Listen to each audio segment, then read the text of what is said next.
大学圣地亚哥校区社会学系的赵文词教授来为我们分享。Let us now welcome our keynote speaker, Professor Richard Madsen.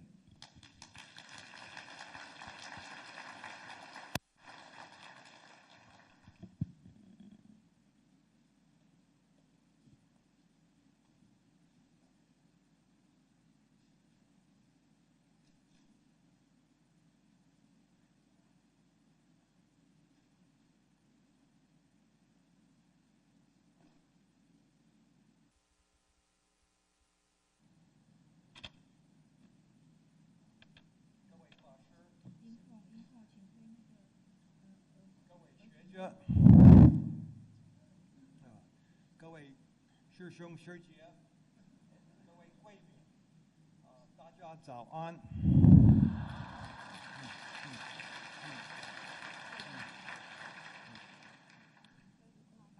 我非常荣幸有这个机会，给你分享一些简单的意见。在这个15年以内，我已经有很多机会，受你的非常好的关怀，体遇到你的非常好的照顾，我永远感恩。不好意思，我这个发言现在是用英语啊。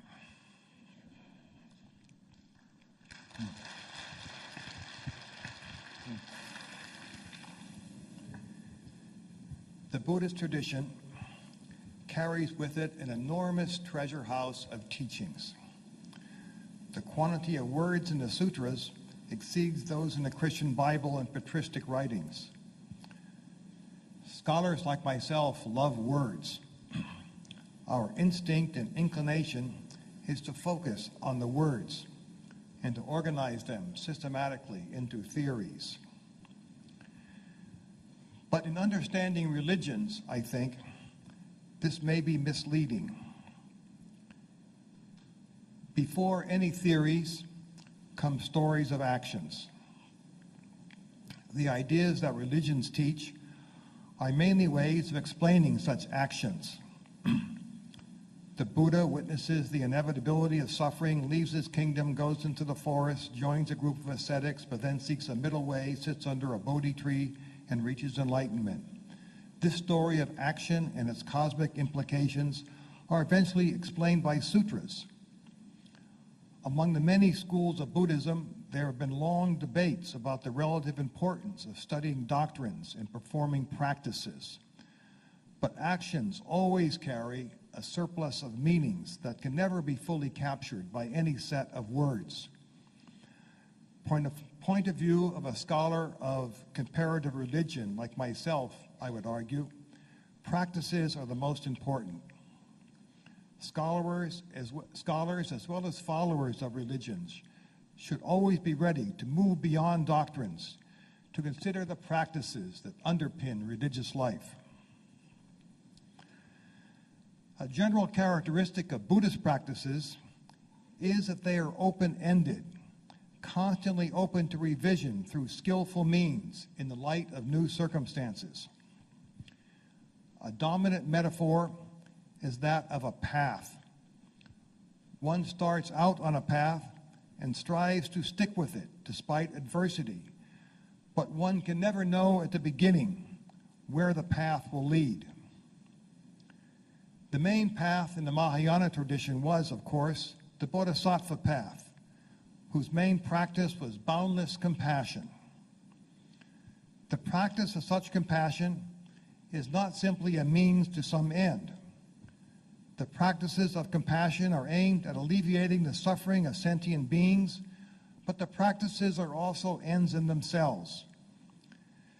They are not defined simply in terms of their success in efficiently alleviating suffering. Even if one tries but fails with good intention to alleviate someone's suffering, the act of compassion is still good, an expression of the Buddhist nature embedded in all of us. The practices of compassion are a kind of ritual, expressive as well as utilitarian. The practices of compassion are also without boundaries. A bodhisattva can never limit compassion and will always seek new ways to practice it under the changing circumstances of the world. One part of the bodhisattva path leads to Tzu-chi. One of Master Zhengyan's most notable sayings is, just do it. Do not intellectualize. Act. In the library at Tzu-chi's headquarters is a large room full of binders documenting all the works of compassion that Tzu-chi members have carried out. These, said the person who showed me the room, these are our sutras.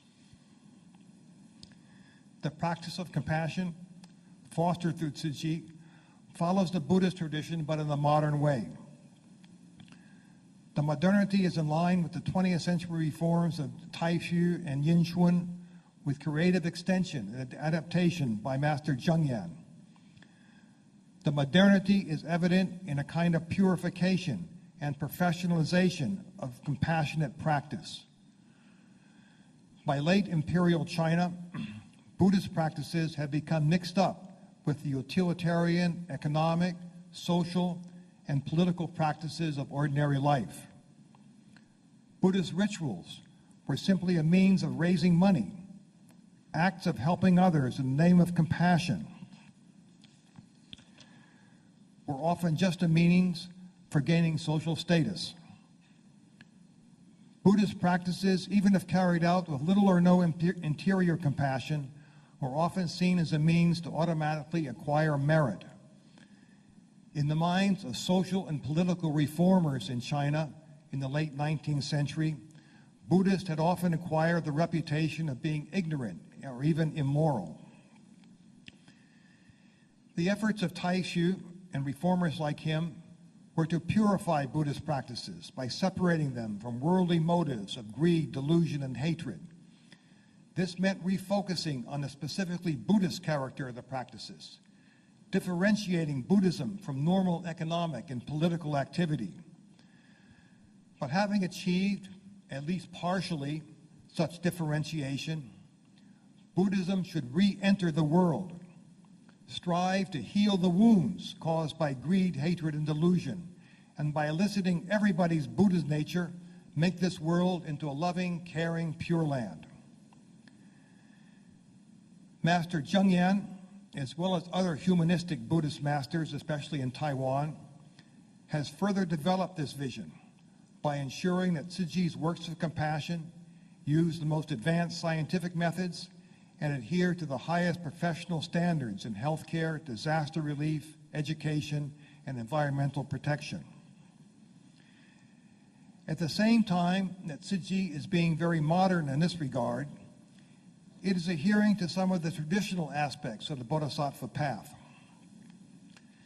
The practice of Buddhist compassion was traditionally directed not to abstract categories of people, but to individual persons. It did not seek to change social structures, but to help one individual at a time. Compassion also engaged the whole person, the body and the emotions, as well as the mind. As one followed the Bodhisattva path, the continual practice of compassion changed one, caused one to develop Bodhisattva virtues, that is, new habits of body, mind, and heart, so that one could more fully embrace all sentient beings with care and wisely understand the interconnectedness of all things. These virtues would transform one's whole personality so that one would not simply act compassionately while, for example, working in a charitable organization, but acting in a non-compassionate way at home. One would be compassionate in one's whole life. Thus, while adhering to high professional standards, Tzu-chi's philanthropic work differs from that of modern secular organizations by emphasizing direct one-on-one engagements between the givers and the recipients. When handing out food and clothing to victims of disasters, Tzu-chi volunteers do so individually, face-to-face if possible, while looking at the recipient directly in the eyes and bowing in a gesture of respect. one sees similar forms of direct engagement in Tzu-chi's medical and educational work. The result is forms of giving that are not, at least in the short term, as efficient or cost-effective as the best practices of many NGOs. But Bodhisattva compassion is not about costs. It is about personal engagement with others that can lead both giver and recipient to expand their minds and hearts to develop ever fuller degrees of compassion. Throughout, the emphasis is on doing rather than studying. Most Tzu-chi members I have met do a lot of intellectual work, but it is not aimed at reconciling Buddhist philosophy with modern philosophy, although there are indeed important affinities here that would be intriguing for scholars to explore. Although interested in Buddhist teachings, they learn these mostly from the writings of humanistic Buddhist masters like Zhengyan, Xingyun, and Shengyan. Most of these teachings are in the form of short aphorisms, stories told in Dharma talks, or practical exhortations. As far as I know, there is no readily available systematic treatise on modern humanistic Buddhist philosophy and ethics. The intellectual work done by members of the modern Sangha is mostly about how to imbue modern science and technology and modern professional best practices with a Buddhist spirit, itself learned through practice, to apply to the challenges of the modern world.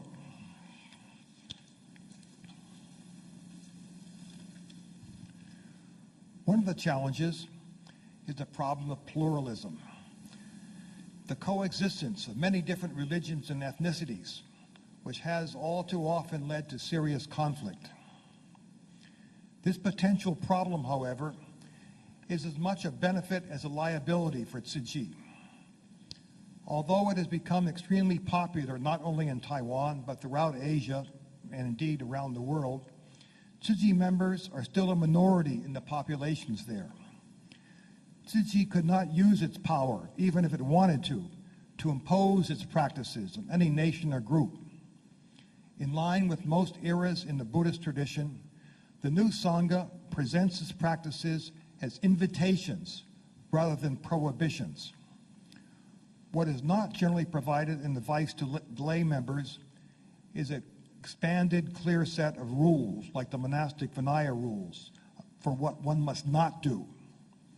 Exhortations are much more a matter of positive encouragement than negative warnings.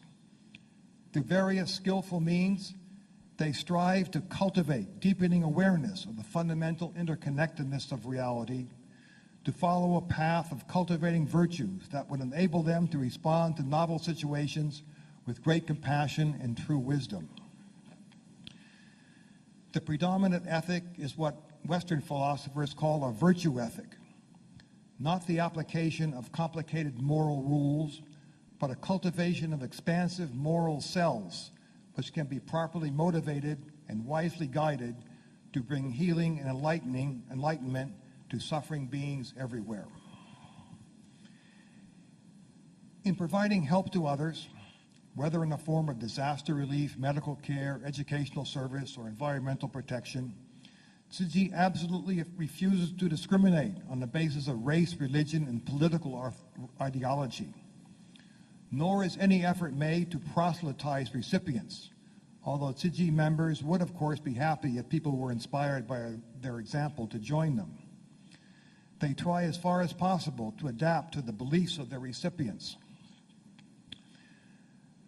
When I went with a team of Tzu-chi volunteers to visit a woman who was stricken with AIDS, for example, they noted that she was a Catholic, and they wanted me to help them sing some Catholic hymns to her rather than Buddhist songs. Whether in giving to the recipients or training their own members, the overall approach at Tzu-chi and other lay Buddhist organizations on Taiwan is to encourage them to be better rather than criticize them for being bad. All of this is based on more than pragmatic considerations. It is the basic principle of the Bodhisattva ethic. One cultivates virtue by pushing oneself beyond the boundaries of one's comfort level. One should not only help family members, but also neighbors. Not only neighbors, but those far away, even those who might be considered one's enemies. This principle drives Tzu-chi's global outreach. even to places like mainland China and North Korea, as well as to Islamic, Christian, or secular countries where there's need for alleviation for suffering. The practice of extending compassion to ever-widening circles is not only a pragmatic effort, but also a spiritual exercise. It makes the Buddhist heart bigger and the mind able to see the world as a big family. Tzu-chi, then, is a modern form of classical Buddhist practice. One does not have to officially be a Buddhist to carry it out. Not all Tzu-chi members have formally taken refuge in a temple. Among Tzu-chi volunteers, there are certainly people who are Christians, perhaps even Muslims. One does not have to believe in Buddhist doctrine to carry out Buddhist Tzu-chi acts of compassion. Tzu-chi members welcome such non-believers. Yet whatever they may believe, people who engage in Tzu-chi practices are being Buddhist, or more accurately, Bodhisattvas. They are following a path toward the fullness of life that originated in the Buddhist tradition and is inextricably connected to it. What are the causes and conditions that enable this modernization of traditional Bodhisattva practice to arise in Taiwan's recent past? And what new challenges lie ahead to extend Bodhisattva compassion without limit under modern conditions?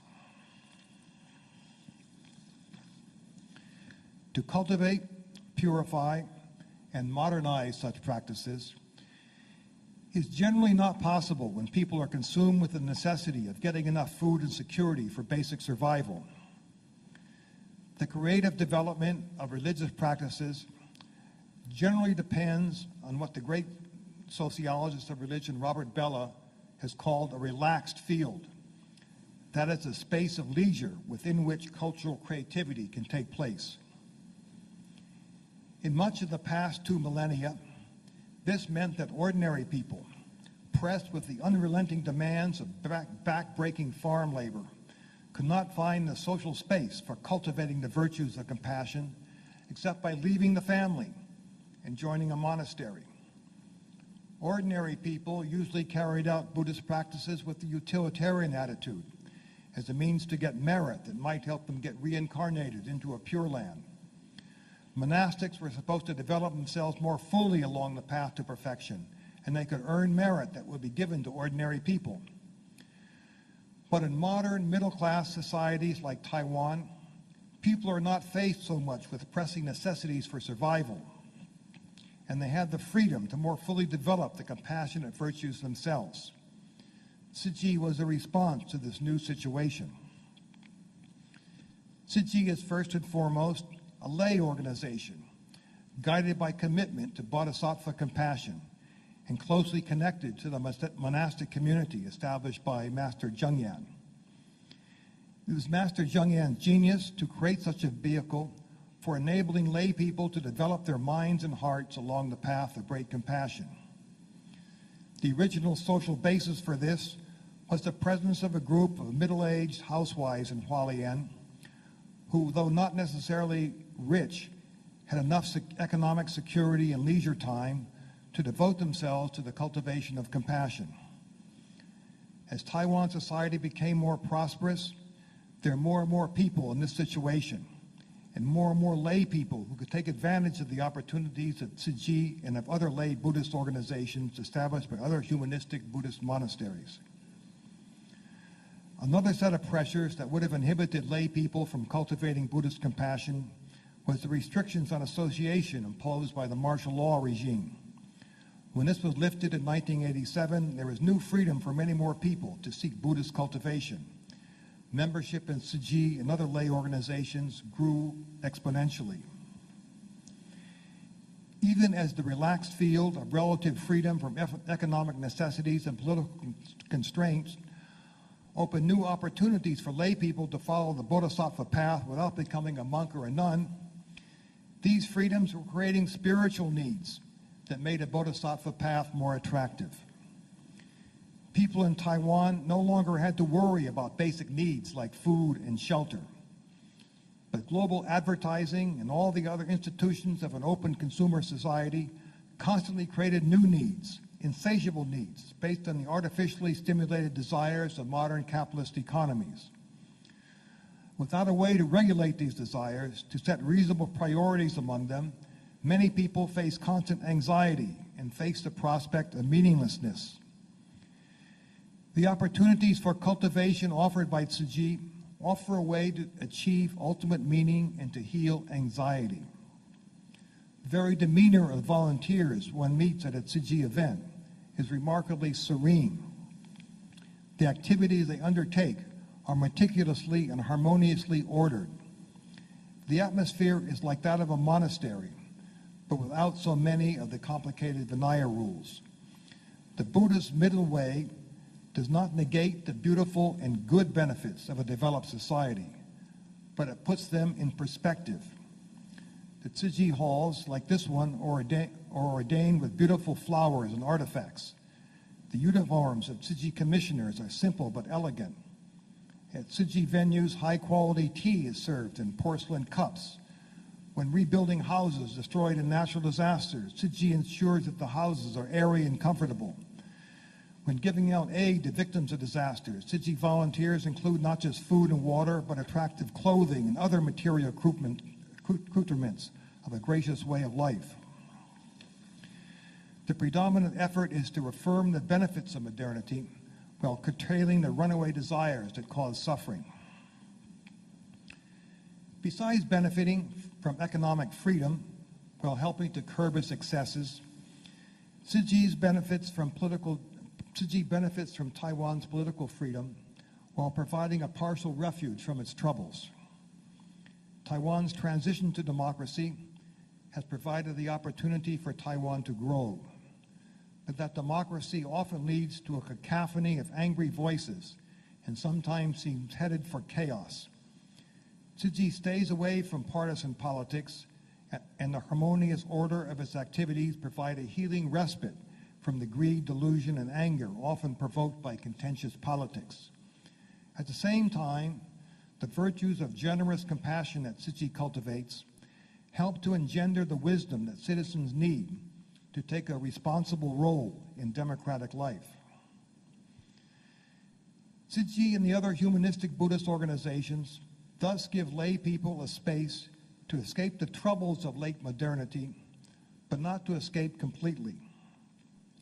Rather, they enable lay practitioners to return to the world so as to make it better. Tzu-chi members can make direct contact with friends and neighbors in a way that monastics cannot. They can also creatively combine their secular expertise with a Buddhist spirit. Examples would be the innovative gross anatomy program at the Tzu-chi Medical School, which combines ways of expressing respect and gratitude toward the donated cadavers with advanced methods for teaching surgical techniques. Another example would be the pioneering establishment of palliative care in Tzu-chi hospitals. Other examples include the extraordinary creativity Tzu-chi members have put into multimedia education. Finally, there are the efforts to encourage recycling to make useful objects like blankets out of recycled plastic products. These and many others are examples of a level of modern creativity that could not come out of the monastery itself. The development of Tzu-chi is thus creating a new type of Sangha, one that combines elements both of monastic life and lay life and expands the pursuit of virtue along the Bodhisattva path. It is a Sangha that is partly closed to provide an environment in which Buddhist virtue can be developed, and yet open to the world, which provides an arena for the exercise of that virtue. It is a traditional Buddhism reconfigured for the modern world. This development of humanistic Buddhism has been made possible by the wise and creative leadership of Dharma masters like Zheng Yan and the particular conditions of Taiwan over the past 50 years. But we know that the world is in constant change, and the conditions that help facilitate this efflorescence of compassionate practice will change too. We must anticipate the challenges that change may bring. One way to anticipate the future is to look at the past. Although the Buddhist practice of compassion pushes beyond all limits, it has in history often been limited by the imperfections of people and institutions. One set of limitations can come from harsh rulers in a chaotic society that at certain times in history disrupted the spiritual path of Buddhists. Near the end of the Qing dynasty, for example, the popular image of monks in China was that they were ignorant and corrupt. Indeed, one of the causes of China's weakness and an obstacle towards modernization. It was the task of reformers like Tzu-chi to reform the Sangha so they could make a positive contribution to China's renewal and modernization. Another set of limitations has come from the opposite direction, from too favorable rulers who have co-opted the Sangha for their own political purposes. One unfortunate example comes from the 20th century in Japan, where many Buddhist sects officially contributed to the spiritual mobilization for the war against China beginning in 1937. Besides being corrupted or co-opted by external political forces, the Sangha at various times and places limited its compassion by turning inward. Monastics undergoing similar regimes of rigorous practices will naturally develop special affinities with one another. This can cause them to look down on the world they have left behind and to refuse to actively engage with it. They can cling to the routines of their practices without putting all their heart into them and without being driven by the spirit of boundless openness that the practices are supposed to engender. A final set of problems from the past comes from the hardening of ideas about the meaning of Buddhist practices into rigid dogma and a fixation by the Sangha on elaborating the dogmas rather than engaging in the practices that lay behind them. If such limitations have occurred at various times in the history of the monastic Sangha, they could certainly befall the Sangha of lay practitioners like Tzu-chi. But today there are also unique conditions, and we need to consider the challenges they bring. As before, there is the danger of the turmoil caused by the collapse of political order and the rise of tyrannical rulers. But today the problem is globalized, and with the prevalence of weapons of mass destruction, there is potential for more cataclysmic destruction. Particularly dangerous are conflicts between different groups driven by religious fanaticism. There is now, of course, an unprecedented ease of instantaneous global communication, which not only helps bring the world together in mutually beneficial ways, but overwhelms and distracts us with contradictory and often misleading information. Underneath all is an insatiable desire for economic growth that, if left unregulated, may lead to catastrophic climate change. There is an overwhelming quality to the ensuing suffering, in some ways greater in breadth and depth than at any time since the Buddha was born. The anxiety created by this naturally leads many people to take refuge in the Buddha. The size of organizations like Tzu-chi is expanding.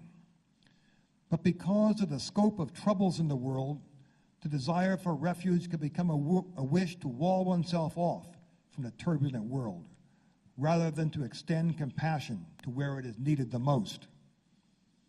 For example, in some places in the United States, it seems to me that the membership at Tzu-chi is mostly confined to the immigrant Taiwanese community. It becomes a place where one can meet with and enjoy the company of familiar others, people who share the same language and cultural background, rather than a vehicle for reaching beyond those borders in compassion to the wider world. Under these conditions, the very success of Tzu-chi can lead to limitations. It now has millions of members around the globe and has grown extremely rapidly since the 1980s. But it can be difficult enough to cultivate the virtues of deep compassion in a monastery of 1,000 or 2,000 people who can devote almost every minute to spiritual development. How can this be done for millions of people who necessarily also have to attend to work and family life? The number of new members can so outpace the earlier generation that the newer members cannot learn from the wisdom of the older generation. Also, with size and money, there can rise the temptation to wall oneself off from outside advice and criticism and to develop a kind of arrogance. In a large, complex organization, it can be difficult to learn from inevitable mistakes. Some of the controversies about Tzu-chi in the media in recent years might be caused not simply by misunderstandings, but genuine mistakes, which the practice of compassion should push the community to genuinely address. I offer these remarks not in a spirit of pessimism, but of great hope. As long as the challenges I have mentioned can be recognized, we can hope that they will be overcome, so that the practice of compassion can continue to surpass all boundaries. On the other hand, the large amounts of suffering created by the modern world cry out for large organizations like Tzu-chi to alleviate their pain. The true success of Tzu-chi, not just growth in numbers, but modern cultivation of the virtues of compassion, would have important implications for ecumenical engagement with the crises of modernity. A time when enormous technological advances have led not to global unity, but to terrible conflicts rooted in the capitalistic greed, technological delusions, militarized anger, and ethnic hatreds of the modern world, with the nemesis of global climate change waiting in the wings. It is a period of social breakdown, like the era that gave rise to Buddhism, and for that matter to Confucianism, prophetic Judaism, and Greek rationalism 2,500 years ago. Quest for spiritual unity that after initial flourishing were often subsumed by the wealth and power of ancient empires. Such disintegration as before can only be overcome through a renewed spiritual unity. So argued the great philosopher Karl Jaspers. But as he said, the universality of a world order obligatory to all, in contrast to a world empire, is possible only when the multiple contents of faith remain free in their historical communication without the unity of a universally valid doctrinal content. The common element of all faith in relation to world order can only be that everyone desires the ordering of the foundations of existence in a world community in which he has room to evolve with the peaceful means of the Spirit. What this means, I think, is that it is impossible and foolish to try to reconcile the ideas in the various belief systems that have been handed down by religious traditions. But it can be possible for people living within such traditions to mutually engage others through practice. The real development of a world spiritual unity will come, if it comes at all before we destroy ourselves, through confronting our interdependent problems through practices. Buddhist compassion is not the same as Christian agape or Muslim brotherhood, although they share much more in common than they differ. Such overlap is the perfect common space to begin to develop a foundation for a peaceful world order, to make this world a pure land.